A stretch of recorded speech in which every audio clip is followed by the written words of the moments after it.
Hello friends, एक बार फिर आपका दोस्त आसिफ लखनऊ से आपके साथ है। चैनल का नाम Asif's English and personality development, ASIF apostrophe S, Asif's English and personality development. 3 years old channel, around 650 videos. यदि आप बिल्कुल प्रारंभ से ग्रामर सीखना चाहें, इंग्लिश के खूबसूरत शब्द सीखना चाहें, चैनल पर विजिट कीजिए। आज का टॉपिक बहुत लॉन्ग पेंडिंग टॉपिक है। I had been planning to make this video for a couple of months, but as you know that I am a part time YouTuber. Most of the time I am busy in providing the training on spoken English, personality development, school management, etc. etc. But today I have spared some time. आज मैं आपको ये बताने जा रहा हूँ students, चाहे आप क्लास 4 के स्टूडेंट हो और चाहे आप बीटेक और एमटेक के स्टूडेंट हो, whether you are a student of grade 2, 3, 4, 5 और यू आर डूइंग एमटेक और post graduation in medical, basics never change.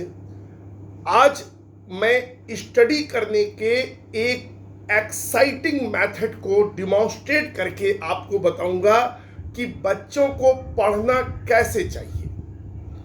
Before I explain that, let me tell you that round the clock, my mind is busy in facilitating the work of education for the students as well as for the teachers. 24 घंटे मेरे दिमाग में सिर्फ एक बात चलती है मेरे भाइयों और मेरी बहनों, कि बच्चों को किस तरह से समझाया जाए, कौन सी टेक्निक बताई जाए जिससे कि वो पढ़ाई में अव्वल दर्जे के नंबर ला सकें, कॉन्सेप्ट को समझ सकें और अपने जीवन को सार्थक रूप से जी सकें।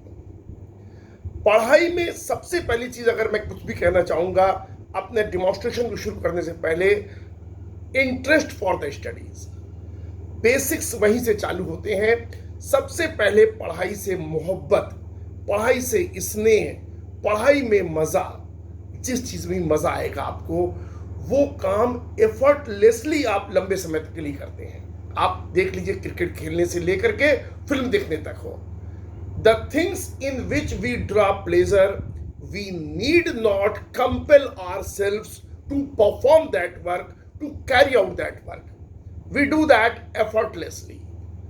The day I don't teach, I don't digest my food because teaching is my passion. मुझे टीचिंग पसंद है। जिस दिन मैं टीचिंग नहीं करता हूं, मुझे अच्छा नहीं लगता है, खालीपन लगता है। वही हाल आपका भी होना चाहिए। स्टडी से लगाव होना चाहिए, सबसे पहली चीज। कुछ बच्चे, या बल्कि एक बड़ी संख्या है स्टूडेंट्स की, जो इस तरीके से पढ़ाई करते हैं। ये बुक है, ये मैंने आज जस्ट फॉर डिमॉन्स्ट्रेशन क्लास 9 की ये केमिस्ट्री की बुक है जो कि ले रखी है। वो इस तरह से पढ़ते हैं, ऐसे बैठ जाते हैं। और बहुत लोग तो टेबल और चेयर पे भी नहीं बैठते हैं, बिस्तर पे आधे लेटे रहते हैं, तकिया लगा रहता है, या सोफे पे आधे लेटे हैं। सबसे पहले my first suggestion to all of you is that whenever you study, please sit on the study table. Never ever, don't deceive yourself. अपने को धोखा मत दो बच्चों।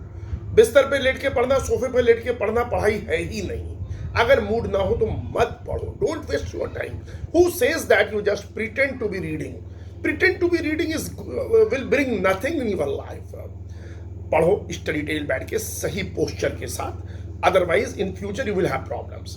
अब देखो, एक होती है मौन रीडिंग। मौन रीडिंग जैसे कोई बहुत काबिल इंसान हो, फिर थोड़ा सा मोबाइल का नोटिफिकेशन देख लिया, हो तो टीवी भी चल रहा हो वो देख लिया। इस तरह से पढ़ना तो बिल्कुल भी मत नहीं चाहिए।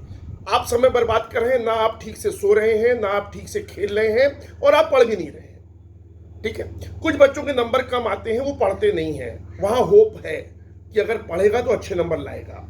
कुछ बच्चे दिन रात पढ़ते हैं और तब भी कम नंबर लाते हैं, वो बच्चे ज्यादा बड़ी प्रॉब्लम है मेरे हिसाब से।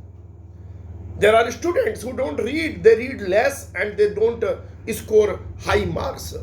There is a hope because we know, the parents know, the teacher knows that if this student started giving time to the books, the things are going to change. There will be a drastic improvement in the performance.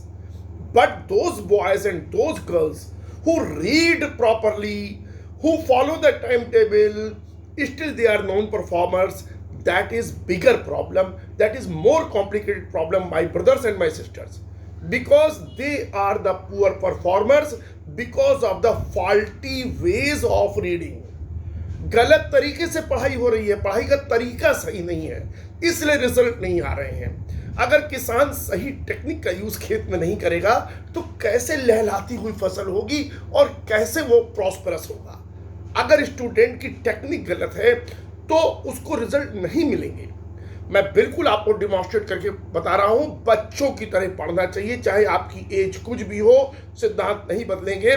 हमें बोल के पढ़ना चाहिए, हमें ऊर्जा के साथ पढ़ना चाहिए, हमें एंथुजियाज्म के साथ पढ़ना चाहिए। देखिए मैं आपको रीडिंग करके बता रहा हूं। एक तो मौन रीडिंग होती है, इसका रिजल्ट बहुत कम होता है। 1 घंटे में जो मटेरियल आपके दिमाग में जाएगा उससे 10 गुना ज्यादा जिस ढंग से मैं बता रहा हूं वैसे जाएगा। देखिए मैं कैसे पढ़ रहा हूं। ये एक पेज है, केमिस्ट्री की एक बुक है, क्लास 9th की, ICSE बोर्ड की, समझिएगा। मॉडर्न पीरियोडिक लॉ, ऐसे पढ़िएगा आप, ठीक है, कोई शर्म मत कीजिएगा, ऐसे पढ़ के देखिए, फिर देखिएगा आपको कितना मजा आएगा और कितनी जल्दी सीख जाएंगे। मोसलेस क्लासिफिकेशन, ऐसे बोलिए, basic of classification of elements. जब भी आप पढ़िए बुक से, एक कॉपी, एक पेन नोट्स बनाने के लिए अवश्य रखें। Please carry a notebook with a pen when you are reading a chapter. Okay, always keep noting down the key points, the important points, the principal points of that. Have a pencil also to underline. Things are very simple, it is we who make it complicated. हम लोग खराब कर देते हैं, चीजें तो बहुत आसान है, बोल के पढ़ो। Most of the defects in Mendeleev's periodic table disappear if the basis of classification of elements is changed from atomic weights to atomic numbers. फिर खुद को समझाओ। ज्यादातर देखो, हम लोग हिंदी भाषी लोग हैं, जो चीज मातृभाषा में बोलोगे वो कॉन्सेप्ट में चली जाएगी, वो सबकॉन्शियस माइंड में चली जाएगी। इंग्लिश का अच्छा ज्ञान होने का मतलब ये कदापि नहीं है कि आप मातृभाषा में चीजों को ना सीखें। ओके, मातृभाषा में बोल के सीखो आप। ये जो इंग्लिश टू इंग्लिश एक्सप्लेनेशंस होते हैं ये अच्छे होते हैं, लेकिन मेरा अनुभव है कि गहराई तक अगर आपको हिंदी भाषी छात्र या छात्रा को ज्ञान को पहुंचाना है तो उसको मातृभाषा का प्रयोग करना चाहिए। वो इस तरह समझे कि ज्यादातर डिफेक्ट जो मेंडलीव की पीरियोडिक टेबल में थे वो गायब हो जाते हैं if the basis of classification of elements is changed from atomic weight to atomic number. अगर एटॉमिक वेट से एटॉमिक नंबर पे हम चले जाएं, एटॉमिक नंबर को क्राइटेरिया बना लें, तो ज्यादातर डिफेक्ट चले जाते हैं। ऐसे आप अपने को समझाओ, जब आप पढ़ें तो आप खुद के अध्यापक बन जाएं, फिर उसको लिख भी लें, अच्छा एटॉमिक नंबर, ठीक है। फिर भी इसे लेते हैं modern periodic law. The physical and chemical properties of elements are periodic functions of their atomic numbers. इस लाइन को जितनी बार बोलोगे उतनी बार ये लाइन आपको ज्यादा समझ में आएगी। 2-2, 3-3 बार इंपॉर्टेंट चीजों को बोलना चाहिए। The physical and chemical properties of elements, elements की फिजिकल या chemical properties are periodic functions of their atomic numbers. फिर इसको नोट कर लो, ये लाइन की लाइन, इसको नोट कर लो। फिर आगे बढ़ते हैं। Reason for periodicity in properties. Properties में जो पीरियोडिक, पहले एक लाइन और उसके पहले पढ़ देता हूं। Hence elements if arranged in increasing order of atomic number showed similarity in properties after regular intervals. फिर खुद को समझाओ, अच्छा रेगुलर इंटरवल्स के बाद जो एलिमेंट्स की प्रॉपर्टीज थी उनमें सिमिलरिटी आ गई, यानी कि कुछ एलिमेंट्स सेम प्रॉपर्टी दिखा रहे थे। अच्छा ये मतलब है, एक बार और देख लेता हूं। हेंस, इसलिए एलिमेंट्स इफ अरेंज्ड इन, अगर एलिमेंट्स को अरेंज किया गया increasing order of atomic number, अच्छा इंक्रीजिंग ऑर्डर 10, 11, 12, अच्छा ऐसे, शोड सिमिलरिटी इन प्रॉपर्टीज, तो प्रॉपर्टीज में सिमिलरिटी आ गई after regular intervals. Okay, this is termed as periodicity in properties. अच्छा, जो पीरियोडिसिटी है प्रॉपर्टीज की वो ये है कि प्रॉपर्टीज में सिमिलरिटी आ जाना अगर एटॉमिक नंबर को इस तरीके से आपको बच्चों रीड करना है। मैं आपको वचन देता हूं, I give me your my words, if I give you my words, if you followed this advice of mine, not only you will draw pleasure in studies, the concept will settle down, those will get instilled in your mind. आगे बढ़ूं उसके पहले एक जानकारी share करना चाहूंगा। मैं कुछ बच्चों को स्पोकन इंग्लिश और पर्सनालिटी डेवलपमेंट की ट्रेनिंग देता हूं रोज, लेकिन वेटिंग पीरियड लगभग 3 माह का रहता है। 2 तरह के प्रोग्राम्स रन करता हूं। एक है छोटे बच्चों के लिए, ग्रेड 3 से लेकर ग्रेड 8 तक के बच्चों के लिए। ये 1 आवर का क्लास होता है, ऑनलाइन लाइव गूगल मीट पे क्लास दूंगा। इसके चार्जेस 8,000 रुपीज़ पर मंथ हैं। रोज़ 1 घंटा आपके बच्चे को पढ़ाऊंगा गूगल मीट पर। ऑफिसर्स पर्सनालिटी डेवलप करूंगा, उसमें पूरी ग्रामर है, स्पोकन इंग्लिश है।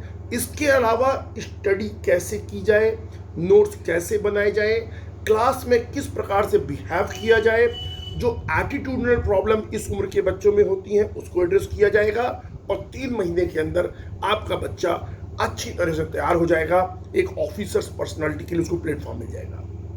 दूसरा, मैं प्रोफेशनल्स के लिए या स्टूडेंट्स के लिए जो अच्छी इंग्लिश बोलना जिनकी आवश्यकता है, उनके लिए 30 मिनट्स की क्लासेस कंडक्ट करता हूं, जिसमें फंक्शनल ग्रामर आधा टाइम और आधा टाइम कन्वर्सेशन करवाता हूं। इसके चार्जेस 30 मिनट्स रोज पढ़ाऊंगा, 1 महीने की फीस 5,000 रुपीज़ है। मेरा व्हाट्सएप नंबर आप नोट कर लीजिए, 9335077458। I am repeating, 9335077458। अगर आप इंटरेस्टेड हो या अपने बच्चे के लिए, अपने छोटे भाई के लिए, आप इस नंबर पे मुझे अप्रोच कीजिए, अपना रिक्वायर्ड टाइम नोट करा दीजिए। Whenever that time slot will get empty, I will approach you. आगे बढ़ते हैं। स्टूडेंट्स, कुछ और बातें बताना चाहूँगा अच्छे नंबर लाने के लिए, कॉम्पिटिटिव एग्जाम को क्वालिफाई करने के लिए। आपके माइंड का एटमॉस्फेयर आपके कमरे के एटमॉस्फेयर से भी ज़्यादा इंपॉर्टेंट है। Let me tell you, the atmosphere of your mind is much more important as compared to the physical atmosphere of your room. What does that mean? Let me make it simple. अगर आप गुस्से में हैं, अगर आप निराश हैं, अगर आपकी किसी से बहस हुई है, अगर आपने किसी को डांटा है या डांट खाई है, I am saying the same thing in English language. If you are depressed, if you are stressed, if you are tensed, if you are agitated, if you are in panic situation, definitely that is not the right time to pick up the books. वो समय नहीं है किताब उठाने का। किताब तभी उठाइए जब आपका मन शांत हो। When there is calmness, quietness, there is no turbulence in your mind, then pick up the book. Then only learning can take place, beta. Don't waste the time. Sometimes we just sit and open the book and try to learn. If you are disturbed, don't pick up the book at that time. Have a stroll, listen to music. Once you relax, you calm down, that is the time to study. मज़ा लेके पढ़ो। जिस चीज़ में मज़ा आएगा वो चीज़ आपको सफल बना देगी। सचिन इसीलिए सचिन है कि उसको खेलने में मज़ा आता है। जुनून पैदा करो पढ़ाई के लिए, या जो भी आप टैलेंट, जो भी फील्ड चुनना चाहें। It's not that every person will do the PhD. You may be having some other talent, but at least I think up to higher secondary or intermediate, one should learn the knowledge also, because whatever books you are reading, they will help you to rectify your talent, to develop your talent. Thank you so much. अगर आपको ये video अच्छा लगा हो तो please ज़रूर share कीजिएगा, like कीजिएगा, चैनल को सब्सक्राइब कीजिएगा। Thank you so much. God bless you all.